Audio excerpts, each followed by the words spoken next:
he discovered something far more practical. Everything comes from causes and conditions you can actually understand. That moment of crisis you're experiencing, it has causes. That confusion you feel, it arose from conditions. And here's what matters. When you see this clearly, you discover something remarkable. You find freedom. Over the next few hours, we're going to explore this ancient wisdom together, not as philosophy, but as something you can feel in your own life right now. If it feels right, find somewhere comfortable to settle in, somewhere you can simply be still and listen. This is your time.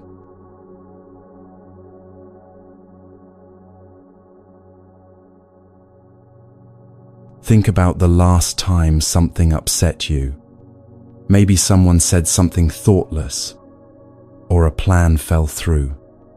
In that moment, it probably felt like the problem just appeared out of nowhere, like life was randomly throwing obstacles at you. But what if that's not how things actually work? The Buddha discovered something so fundamental, so transformative, that he called it the heart of his awakening. He called it pratitya samutpada, dependent origination. And before your mind says, "That sounds complicated," stay with me, because this is the most practical teaching you'll ever encounter. Here's what it means in the simplest terms. Nothing exists on its own. Not one single thing in your life arose independently. Everything, every feeling, every situation, every moment of joy or suffering came into being because of causes and conditions. Imagine dropping a stone into a still lake. The moment it touches the water, ripples spread outward in every direction. Those ripples touch the shore, interact with the wind, merge with other ripples. Each ripple is both an effect of the stone and a cause of new movements in the water. Your life is like that lake. Every action you take, every word you speak, every thought you hold, these are stones dropping into water. The ripples spread in ways you can see and in ways you cannot. They interact with countless other ripples from countless other sources. And from this vast, intricate web of causes and conditions, your experience arises. This isn't poetry. It's not a metaphor for something mystical. The Buddha was describing the actual mechanics of how reality works.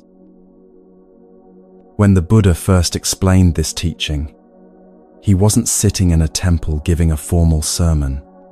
He was talking to a wanderer named Kachayana, someone genuinely searching for truth. Kachayana had been caught in the same trap so many of us fall into, thinking in absolutes. Either things exist permanently, or they don't exist at all. Either we have total control, or no control at all. Either everything matters, or nothing matters. The Buddha looked at him with compassion and said something revolutionary. He said the world tends to grasp at two extremes, existence and non-existence. But someone who sees with right understanding doesn't get caught in either extreme. They see that when this exists, that comes to be. When this ceases, that ceases. It sounds simple, almost too simple. But hidden in those words is the key to understanding why your life is the way it is right now. Let's make this personal. That anxiety you feel sometimes, it didn't just appear. It arose from conditions, maybe a thought about the future, a memory from the past, tension in your body, lack of sleep, caffeine, a conversation from yesterday. None of these caused the anxiety alone. They came together, they met, and in that meeting, anxiety arose. And here's what changes everything. If anxiety arose from conditions, it will cease when those conditions change.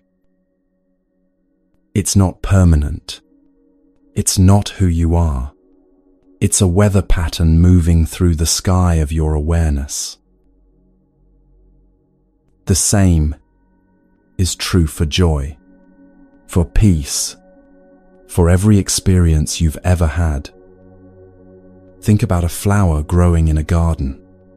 Did the flower create itself? No, it needed a seed, but the seed alone isn't enough. It needed soil, water, sunlight, the right temperature. It needed the gardener who planted it, the rain that fell, the earth that held it. It needed countless causes stretching back further than we can trace. The evolution of flowering plants, the formation of the earth, the light from a star 93 million miles away. The flower is not separate from these conditions. It is these conditions, expressing themselves in the form we call a flower. You are like that flower. Everything you think of as you, your personality, your reactions, your fears and hopes, arose from conditions. Your childhood, your culture, the books you've read, the people you've loved, the losses you've endured, the meals you've eaten, the sleep you've had. Conditions upon conditions upon conditions, reaching back through generations, through time itself. This is not about removing your agency or saying you're helpless. Actually, it's the opposite. When you understand dependent origination, you realize you have more power than you thought, just not the kind of power you imagined. You can't control the ocean, but you can learn to navigate it. You can't stop ripples from moving through the water, but you can choose what stones you drop. Every moment, you're participating in this web of causation. The thoughts you cultivate become the lens through which you see the world. The words you speak become conditions for how others respond to you. The intentions you hold shape the quality of your actions. And all of this creates ripples, some immediate, some that won't manifest for years. The Buddha taught that there are different types of conditions. Some are like roots, fundamental causes that give rise to effects. Some are like supports, necessary conditions without which nothing can arise. Some are like the immediate trigger, the final condition that brings something into being. Think about a fire. You need fuel. That's the root condition. You need oxygen. That's the supporting condition. You need a spark. That's the immediate condition. Remove any one of these, and fire cannot exist. Anger works the same way. The root might be an old wound, a belief about how things should be. The support might be stress, exhaustion, feeling unheard. The spark might be one comment, one moment that tips everything over. Understanding this doesn't make the anger disappear instantly, but it shows you where you can work. You can't always control the sparks life throws at you, but you can remove the fuel. You can reduce the supporting conditions. And when you do, even when sparks fly, the fire doesn't catch. Here's something the Buddha emphasized that often gets missed. This isn't just about your personal experience. Everything is woven together. Your suffering and my suffering aren't separate. When you're in pain, it creates conditions that ripple outward to everyone around you. When you find peace, that peace also radiates. We're not isolated islands of consciousness. We're part of an intricate, living web where everything affects everything else. This is why the Buddha taught that genuine wisdom naturally gives rise to compassion. When you truly see dependent origination, you can't help but understand that we're in this together. The boundary between my suffering and your suffering starts to blur. That driver who cut you off in traffic, their action arose from conditions. Maybe they're rushing to the hospital. Maybe they didn't see you. Maybe they're operating from old patterns of aggression that they learned in childhood. This doesn't excuse the action, but it helps you see it clearly. And seeing clearly, you're less likely to add your own stone of anger to the lake, creating more ripples of suffering. The teaching of dependent origination is ultimately a teaching of freedom. When you believe things happen randomly, you feel like a victim of chaos. When you believe everything is predetermined by fate or a cosmic plan, you feel helpless. But when you understand that everything arises from causes and conditions, and that you're constantly participating in creating those conditions, you step into a different relationship with life. You start to see that your choices matter, not because they control everything, but because they're part of the vast web of causation. You become more careful with your thoughts, knowing they create the conditions for future thoughts. You become more conscious of your words, seeing how they ripple out into the world. You pay attention to your actions, understanding that each one plants seeds. And gradually, something shifts. You stop asking, "Why is this happening to me?" and start asking, "What conditions gave rise to this?" That question changes everything because it moves you from victimhood to understanding, from helplessness to engagement. The Buddha didn't discover dependent origination through reasoning or philosophy. He saw it directly, the way you might suddenly see the pattern in a complex painting. And once you see it, you can't unsee it. Life stops looking like a series of random events or predetermined fate and starts revealing itself as a flowing river of causes and conditions, always changing, always responsive. Right now, as you listen to these words, conditions are present. Maybe you're tired or alert.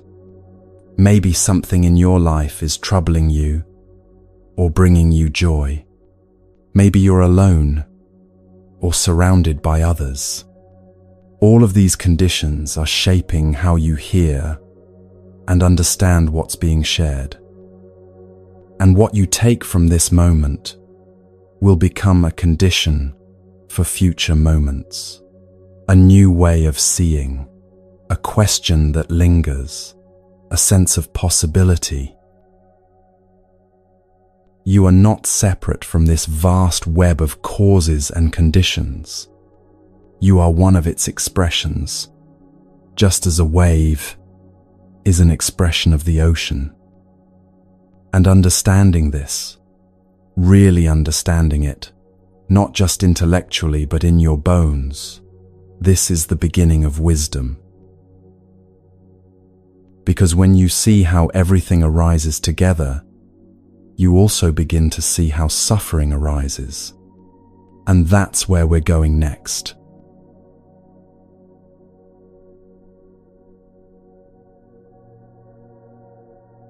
There's a photograph somewhere, maybe in a drawer, maybe on your phone, of a moment you wanted to hold forever. A day when everything felt right. A person you loved. A version of yourself you miss. And if you're honest, there's an ache when you look at it. Not just nostalgia, but something deeper. A quiet grief for what can never return. The Buddha had a word for this universal experience. He called it anicca, impermanence. And he said it was one of the 3 fundamental characteristics of all existence, not as a pessimistic observation, but as a doorway to freedom. Everything changes. Everything. Your body is changing right now as you listen. Cells dying, new ones forming. Your breath moving in and out. Never the same breath twice. Your thoughts arising and dissolving like clouds in a vast sky. The relationships you treasure, the plans you've made, the person you think you are, all of it flowing, shifting, transforming moment by moment.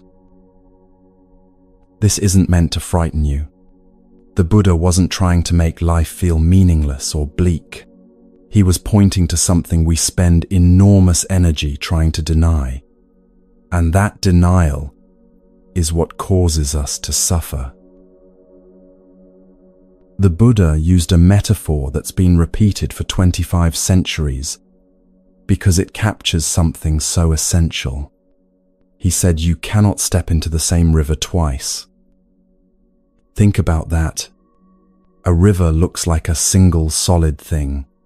You can point to it, name it, say, that's the Mississippi, or that's the Mekong. But actually, a river is just water flowing. The water that was there a moment ago has already moved downstream. New water has taken its place. The river is never the same river, even though we call it by the same name. You are like that river. The person you were 10 years ago, are they still here? The cells of your body have replaced themselves. Your thoughts are different. Your beliefs have shifted. Your experiences have shaped you into someone new. And yet we say, I am the same person. We create a sense of solid, unchanging self, where actually there's just flow. This isn't philosophy. This is direct observation of reality. The problem isn't that things change. Change is simply the nature of reality. The problem is that we want things to stay the same. We grasp at moments, trying to freeze them, We cling to people, terrified of losing them. We hold tight to ideas about how life should be, and when reality refuses to cooperate, we suffer. The Buddha taught that this clinging, this thirst for permanence in a world of impermanence, is the root of dukkha, of suffering. It's like trying to hold water in your fist. The tighter you squeeze, the more it slips away. The harder you grasp, the more you suffer. There's a story the Buddha's monks told about a young mother named Kisa Gotami. She lived in a small village, and her baby son was the light of her life. She poured everything into caring for him, all her love, all her hope, all her dreams for the future. Then one day, her son became ill, and within hours, he died in her arms. Kisa Gotami couldn't accept it. She refused to believe her child was gone. She carried his small body through the village, going door to door, begging for medicine that could bring him back to life. People looked at her with pity and sorrow, but no one could help. Finally, someone said, "There's a teacher, the Buddha. Perhaps he can help you." So Kisa Gotami went to the Buddha, still holding her dead child. She fell at his feet and pleaded, "Please, give me medicine to cure my son." The Buddha looked at her with infinite compassion. He didn't tell her that her son was dead. He didn't lecture her about acceptance. Instead, he said gently, "I can help you, but first, you must bring me a handful of mustard seeds. They must come from a household where no one has ever died." Kisa Gotami felt a surge of hope. This seemed like a simple task. She went from house to house, asking for mustard seeds. At the first house, they offered her seeds immediately. "But," she asked, "has anyone in your family ever died?" "Oh yes," they said sadly. "We lost our grandmother last year." She moved to the next house, and the next. Everywhere she went, people were willing to give her mustard seeds. But in every single household, someone had died. A father, a sister, a child, a beloved friend. As the sun set, Kisa Gotami finally understood. She found a quiet place and laid her son to rest. Then she returned to the Buddha, and this time, her eyes were different. The wild desperation was gone, replaced by a deep, quiet understanding. "I could not find a single house untouched by death," she said softly. The Buddha nodded. "You thought you were alone in your grief, but death comes to all beings. This is the nature of life. Those who we love, those who we are, all subject to change, to aging, to death. No one escapes this truth." And right there, in the midst of her profound loss, Kisa Gotami found something unexpected. Not the removal of her grief, but a kind of peace within it. An understanding that her suffering was not a personal punishment, but a shared human experience. She became one of the Buddha's followers, and it's said she eventually reached deep liberation. Now, here's what most people misunderstand about impermanence. They think the Buddha was teaching us to expect loss, to brace ourselves for inevitable disappointment, to somehow become cold or detached from life. But that's not it at all. Understanding impermanence isn't about caring less. It's about being fully present with what is here, right now, precisely because it won't last forever. There's a teaching that comes from Zen Buddhism about autumn trees. Watch a tree as fall arrives. Its leaves turn brilliant colors: gold, crimson, amber, a final burst of beauty before they fall. The tree doesn't cling to its leaves. It doesn't suffer as they drop away, one by one. It doesn't try to hold on to summer or resist the coming winter.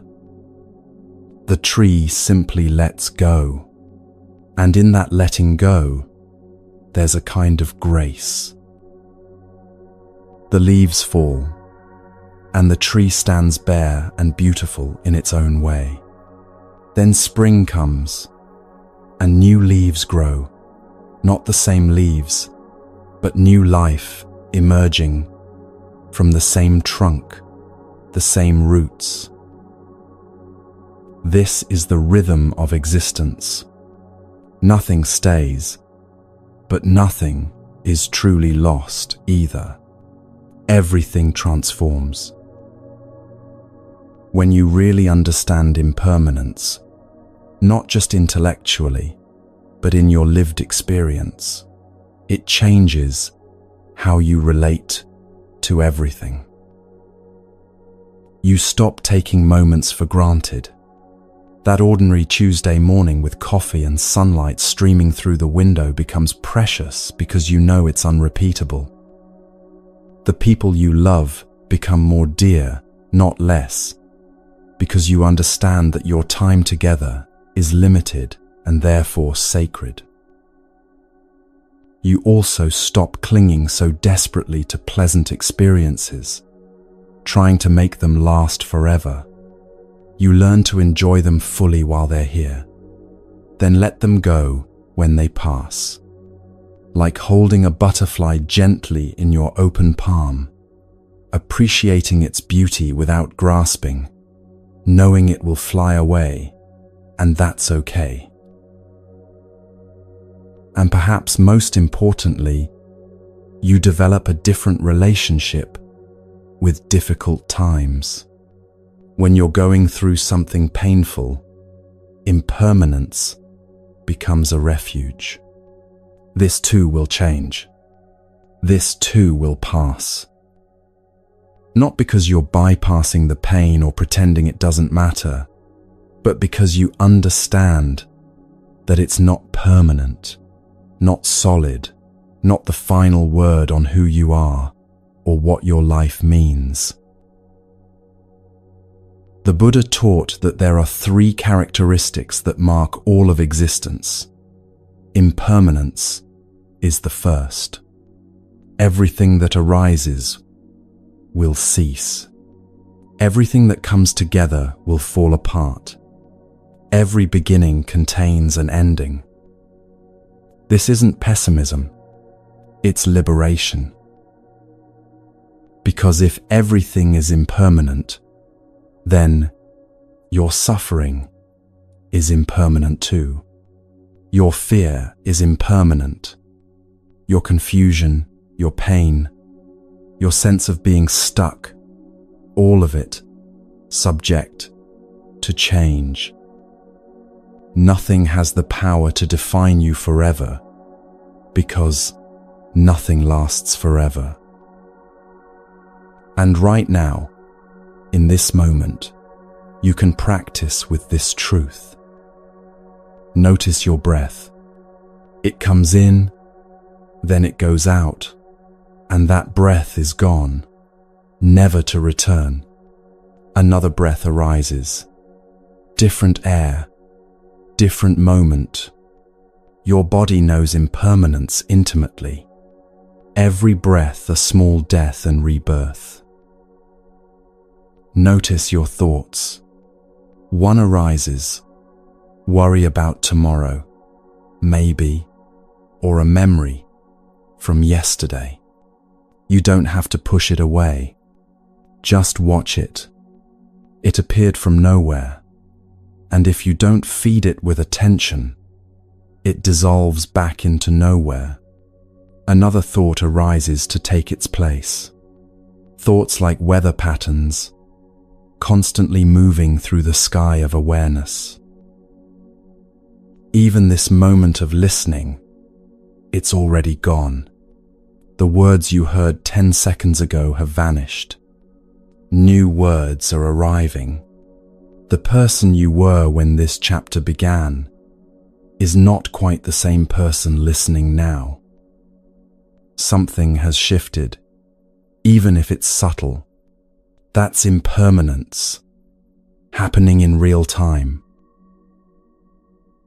The Buddha didn't teach impermanence to make you sad.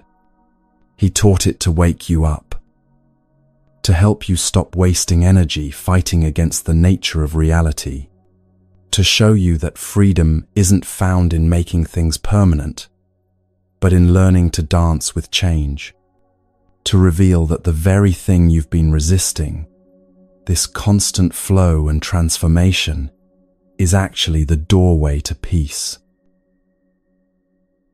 When you stop demanding that life stand still, you can finally be here for the life that is. And that brings us to something crucial, because if everything is impermanent, if there's nothing solid to grasp, then what about you? What about this sense of I that seems so real, so permanent? That's where the teaching goes even deeper.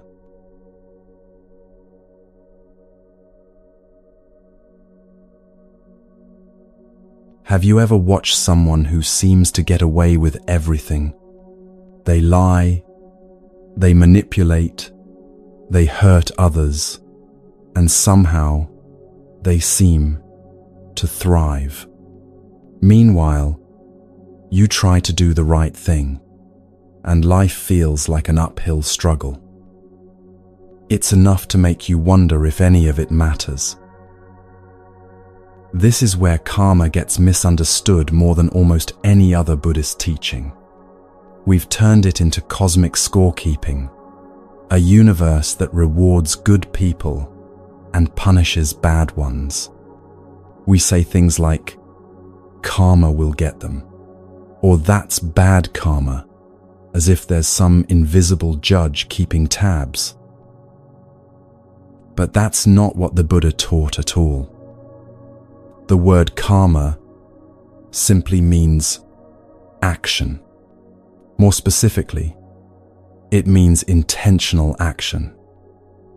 The Buddha used the Pali word cetana, intention, volition, the mental impulse behind what you do. And he said something revolutionary. It's not the action itself that creates karma. It's the intention behind it. This changes everything. Two people can do the exact same thing, say the same words, perform the same gesture, and create completely different karma because their intentions are different. One person helps someone because they genuinely care. Another helps because they want something in return, or to look good, or out of guilt. The external action looks identical. The karmic result is entirely different. The Buddha taught that karma operates through 3 channels: body, speech, and mind. And of these 3, Mind is primary because every action of body and speech begins with a mental intention. When you speak harsh words, that creates karma, but the karma was already forming in your mind before your mouth opened, in the moment of anger, in the intention to hurt or defend yourself. When you act with your body, helping someone or pushing past them on a crowded street, the karma is in the intention driving that action. This is why the Buddha said you can create karma even without moving or speaking. A thought of genuine compassion creates karma. A moment of hatred, even if you never act on it, creates karma. The mind is where everything begins. There's a story that doesn't get told as often, but it captures this perfectly. During the Buddha's time, there was a grand ceremony at a temple. Wealthy merchants and nobles came, each trying to outdo the other with their offerings. They brought elaborate lamps made of gold and silver, filled with the finest oils, burning with tall, impressive flames. Each donor announced their gift loudly, making sure everyone saw their generosity. As the evening went on, a poor woman arrived. She had almost nothing. She'd spent her last coins on a single small lamp, simple clay, filled with just enough oil to burn. She felt embarrassed by how humble her offering was compared to the magnificent lamps surrounding the Buddha. But she approached anyway, placed her small lamp among the hundreds of others, and bowed deeply. As she did, her heart filled with pure devotion. She wasn't thinking about being seen or praised. She wasn't comparing herself to others. She was simply offering what she had with complete sincerity, wishing that all beings could find the light of wisdom. The ceremony ended, and everyone went home. The next morning, the monks came to clear away the lamps. One by one, all the elaborate, expensive lamps had burned out during the night. But there, still burning bright and steady, was the poor woman's single, small lamp. The Buddha smiled when he heard this. He explained to his disciples that the size of the offering meant nothing. What mattered was the purity of intention. The wealthy donors had given from ego, from desire for recognition. The poor woman had given from genuine devotion. Her small lamp carried more merit than all the golden ones combined. This is karma, not some cosmic calculator, measuring the dollar value of your good deeds, not a system of punishment and reward, but the natural consequence of intention meeting action. Think about it in your own life. When you help someone because you genuinely want to ease their burden, how does that feel in your body? There's a kind of warmth, an opening, even if the person never thanks you, even if no one sees what you did. Something in you feels more spacious, more at peace. That's karma creating its result in real time. But when you help someone while resenting it, or because you feel obligated, or because you want them to owe you, even though you're doing a good deed, notice what happens inside you. There's tension, maybe irritation, a sense of burden. The external action is helping, but the internal result is suffering. That's also karma. The Buddha was very clear that karma is not fate. It's not predestination. Yes, your past actions have created conditions that affect your present experience. But right now, in this moment, you're creating new karma.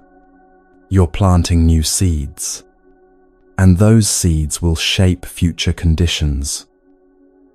The past influences the present, but it doesn't imprison you. This is radically empowering when you really understand it. You might not be able to change what happened yesterday or last year. You can't undo the karma you've already created. But right now, this moment, you have a choice about what intentions you're cultivating, what actions you're taking, what seeds you're planting. If you've been living with patterns of anger, you've probably noticed they tend to perpetuate themselves. Anger becomes a habit. Your mind gets grooved into reactivity. That's karma at work. Each moment of anger makes the next moment of anger more likely. But it's not locked in. The moment you recognize what's happening and choose differently, even if just once, you're creating a new condition, a new possibility. The same is true for any pattern in your life. Why do you keep finding yourself in similar situations? Similar relationships that end the same way? Similar problems at work? It's not because the universe is conspiring against you or because you're cursed.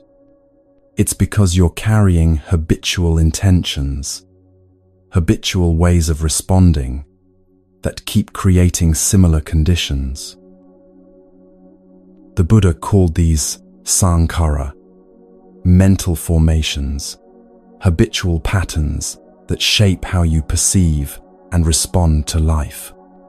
They're like grooves in a path that water naturally flows into. The more times water flows that way, the deeper the groove becomes. But you can create new grooves. You can redirect the flow. This is why the Buddha emphasized present moment awareness so strongly, because right now is where karma is being created. Not in the past, which is already gone. Not in the future, which doesn't exist yet. But here, in this immediate moment, in the quality of your intention and attention. When you're aware, really aware, of what's happening in your mind, you gain the ability to choose your response rather than just reacting automatically. You see the impulse of anger arise, and instead of instantly speaking from it, there's a gap, a space where wisdom can operate. That gap is where freedom lives. It's important to understand that karma isn't always immediate. Some seeds sprout quickly. Some take years, even lifetimes according to Buddhist teaching. This is why things can seem unfair in the short term, why people who cause harm might appear to prosper, while good people struggle. But the Buddha taught that karma ripens in its own time, according to conditions. You don't need to worry about tracking it all, keeping score, or trying to calculate the karmic math of your life. That would be exhausting and pointless. Instead, the practice is simpler. Pay attention to your intentions. Notice what's motivating your actions. Are you operating from greed, hatred, or delusion? or from generosity, compassion, and wisdom. That's all you need to know. There's a beautiful phrase in the Dhammapada, a collection of the Buddha's teachings. It says, "Mind precedes all phenomena. Mind matters most. Everything is mind, made." Your intentions are shaping your world right now, in ways both subtle and profound. Take a moment. Just pause with me here. Notice one intention you're holding right now. It might be as simple as the intention to understand, or the intention to find peace, or maybe there's frustration, or hope, or tiredness. Just notice it. Don't judge it. Don't try to change it. Just see it clearly.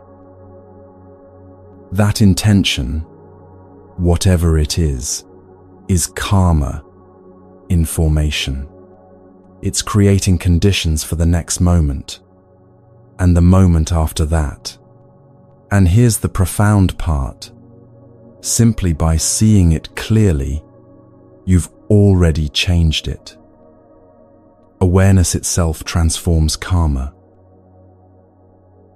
The Buddha taught that understanding karma doesn't mean becoming hypervigilant or paranoid about every thought and action. It's not about perfect behavior or never making mistakes. It's about developing a quality of consciousness where you're increasingly aware of the intentions behind your actions and increasingly able to align those intentions with what's wholesome, what leads to less suffering for yourself and others. This is practical wisdom for daily life. It means the next time you're about to speak, pause for just a breath and check your intention. Are you speaking to be right or to be helpful? Are you acting from fear or from clarity? Are you grasping or offering? These small moments of checking in, they're not small at all. They're how you gradually redirect the entire trajectory of your life. And the beautiful thing about karma is that it's never too late. No matter what you've done in the past, no matter what patterns you've created, this moment is fresh. This moment offers a new choice. The seeds you plant right now will grow.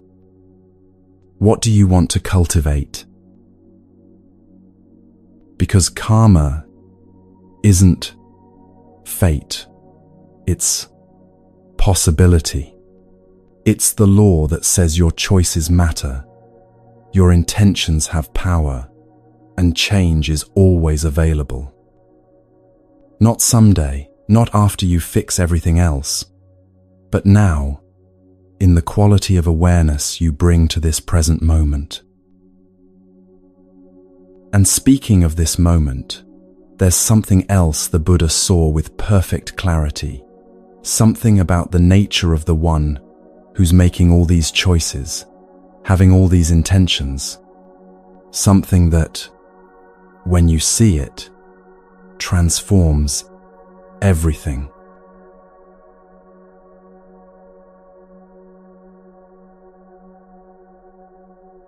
Let's pause here for just a moment. Feel your body, wherever you are right now. Notice your breath, just one full breath in and one full breath out. What the Buddha taught next reveals why we suffer and, more importantly, how we can be free.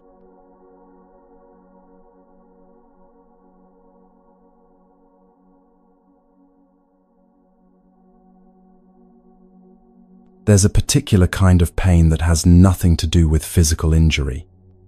It's the ache of wanting something you can't have, the anxiety of trying to keep something that's slipping away, the restless feeling that this moment, this life, isn't quite enough.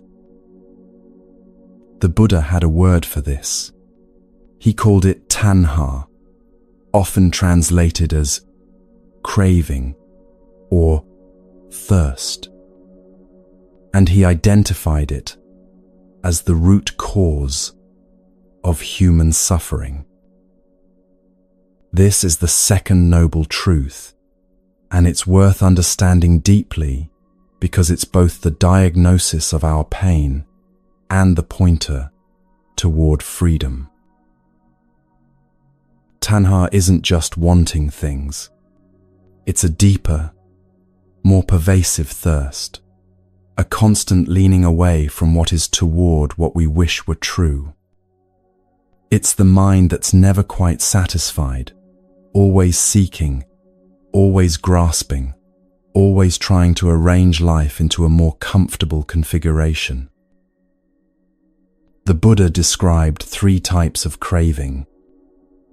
First, there's craving for sensory pleasure, the pull toward anything that feels good, not just obvious things like food or physical comfort, but also pleasant experiences, nice words, beautiful sights, anything that creates a hit of satisfaction. This craving isn't wrong or bad,